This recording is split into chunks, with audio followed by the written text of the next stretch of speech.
that she hasn't defined very well. What she says that they say is that we have to leave the third dimensional level of the earth completely, and we have to go to the fourth dimensional level of the earth. We're still in the same place, same planet. We're on a different frequency. The dimensional levels are separated by frequency in exactly the same way that music is separated by frequency. It is exactly the same thing.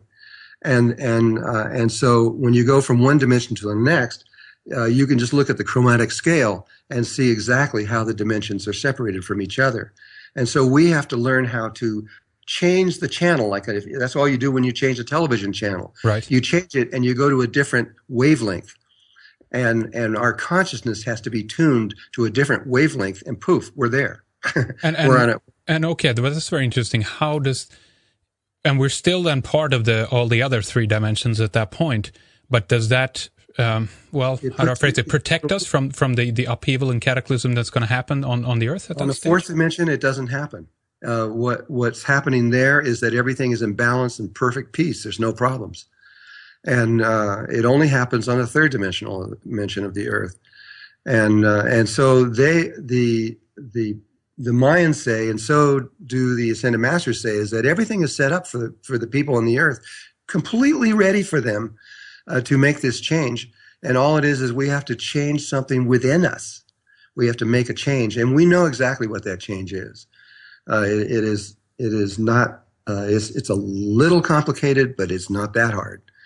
And it just requires a little bit of understanding, and we can make this transition over. And once we do, according to the crop circles, everything's fine after that, because it's all prepared on the other side. Now, we've talked with others as well on the program about there's different words for it, New Earth, and that there's we're basically looking at a situation where people could be walking side by side, still physically on the planet. But because of their consciousness, because they're actually in such a different place, it's almost like they don't see each other, and what affects one does not affect the other. Is that the same principle we're talking about here, that those who might be stuck, if you will, in the third might still be... go ahead, Drunvalo. The third dimension is almost all matter, very little energy. The fourth dimension is almost pure energy and very little matter. So when you look at the human body, the body is dense, the human body, and there's not very much energy there, but it's a lot of mass. And when we make the transition over, our bodies are just energy, but there's still mass associated with it. The atoms are just at a tremendous differences. And so if you have a fourth dimensional body on the third dimensional Earth, you can't see them. You look right through them. Mm-hmm, yeah. But on their world, we look normal. Would that mean also then, if and when that begins to happen, this would be to use a popular, reference, this will be like a rapture where people disappear to go into the fourth, or what? Yes, that's exactly what. There's actually three ways that it's possible to go to there. One of them is what Jesus gave, which is to do resurrection, which means that you die, and directly after you die, you recreate your body and bring it with you. Now, according to all of the people that I know, all of them, we must bring our body with us over to the fourth dimension. If we don't, we're in trouble. And, not real trouble, but it won't work. And so that's what Jesus did right afterwards. He reconstructed his body, brought it with him, and went on from there. And there's another way. And that way was born out of Kundalini Yoga and Kriya Yoga, and has been written about in the Vedas, which is how you can reconnect the heart to the brain through the tip of the tongue on the roof of the mouth and through very specific glands, and opening up the third eye, which creates these 8 beams of light that come out of your head that you can actually photograph, and produces a halo, which we have now scientifically documented. And from there, in that state of consciousness, at that point, you are living from your heart, not your brain. Your ego dissolves. And it's a very ancient way of humankind being. It is the way we were prior to what happened in Atlantis. And that is if there are many, many people around the world. I have a school set up for that, but so do other people. I'm not the only one. And and so in that school, you can learn in 4 or 5 days everything you need to know, and learn how to do it. And it changes everything, though. Once you know that, just knowing that, you're not really human after that, because you then understand the structure and the infrastructure of the universe itself, which is completely different than the way science thinks it is and way humans think it is now. We are, based on higher consciousness, we are completely lost. We're not even close. I was going to ask earlier, isn't there just a pill you can take to go through all this? Obviously not. These are very, very vastly different teachings and practices you're talking about. I understand that. Is there? I don't want to talk more about that. I was going to say, okay, so share with us the secrets, and in a way you alluded to some of that. But one more thing before we go on there: animals, plants, other forms of consciousness, will they be affected by this, go through similar changes as well, or no, only human? But they know how innately. They don't have a problem. In fact, even human children that are under puberty, that have not reached puberty yet, they're not going to have a problem. They know exactly what to do. The only people that we have a problem with on the whole earth is adult human beings. They have lost their memory. They don't remember how to do it. And it's a natural thing that we should know, but we don't. And but everything's going to be fine.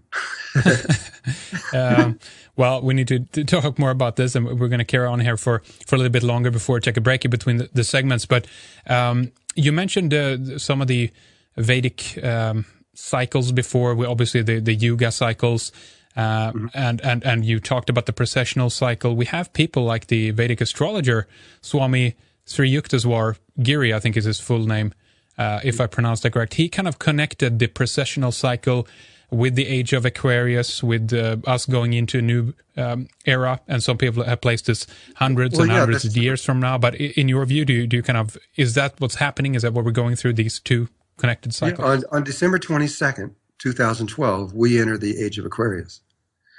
And you can see it right in the cycles. If you look at it, it's clear to me anyway. Yeah. And there's a window on either side of December 21st, 2012, and we are inside of that window when the change takes place. And we are changing now. We are in the midst of a transformation at this moment. And but we do come to this point where the whip is cracked, and it's a very fast thing. It's 30 hours long, where there's a huge transformation takes place within all of us. It is just as big as what would happen with a butterfly, moving from one life form to another, all just kind of secretly. And so, I'll tell you, just to go straight to the heart of the whole thing, is that what the Mayans say, and the Hopi and a lot of the other ones is that the problem lies in the fact that we think this world is real, and we think it's solid and fixed, and we don't know the source of where the world came from and where everything came from. This is how they see our problem. And we think that if we die, that this world just keeps right on going, and it doesn't have any effect on anything. One single being has no effect on anything. From their point of view, from Melchizedek's point of view and all that is exactly wrong. It is 180 degrees off. The outer world is not at all what we think it is, if these guys are right. It isn't. This is why we're not even close. What it actually is, it is made only of consciousness and nothing else. It isn't actually there. It is only there within our being, and they can prove this. They can show it. They can actually change their form right in front of you. That you can become you can move from a human being to a puma, or some other life form, because your body is nothing but an image in consciousness. And if you change the consciousness, you change your body. And it's true with everything in existence. And we don't know that. And because we don't know the very basic premise of the reality, This is why we can't keep up with what's going on, because we're all of science is based on an incorrect premise. But there are some interesting outsiders in the scientific field that have studied the holographic nature of the universe, and even the word Maya means illusion in the Indian language, I think, which is a kind of a part of we're having for different purposes to grow and so forth. Well, we're kind of trapped in it right now, but we're about to get free of all of that. And once we really, I mean, when Jesus said, the truth will set you free, that's an understatement. Because once we really understand that the external world and our body is our own consciousness, and we are creating it with every breath we breathe, which is so outside of what we normally think, that once we reach that other level, all the needs that we have here in this third dimensional world of money and energy and food and all these kinds of things are meaningless. We don't need them anymore. We don't need food. We don't need water. There's already people on Earth that aren't eating food right now and not drinking water. China found over 5,000 babies in the 80s that do still to this day do not drink food or water, because there's other ways you can get it. You can get it straight from chi or from prana. And you can actually see through the geometry exactly how that works. It isn't even a mystery. Does that mean that there's a new, you talked about a geometrical pattern, if you will, that goes in that goes along with whatever life force is on the planet? Is there any evidence that there's new patterns created or here right now at this stage? No, well, I don't think so. I think that life has just about exhausted all possibilities. It's the old saying, there's nothing new under the sun. And when it comes to geometry, I think we know it. Right.